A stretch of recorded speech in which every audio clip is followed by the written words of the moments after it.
Hey there, welcome to my kitchen. Today, I'm going to show you how to make a delicious and refreshing Sapodilla milkshake. Add Sapota to the mixer.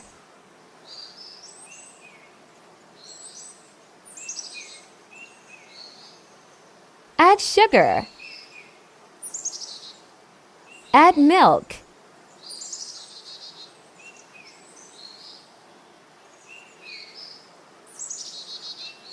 Add some water. Now it's time to grind.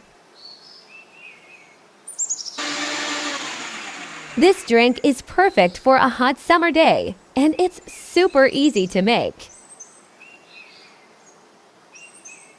Add dates to make more nutritional.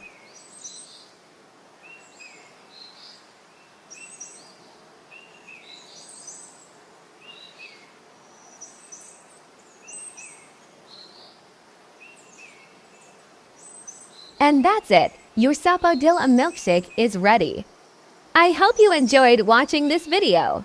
Thanks for watching and see you next time.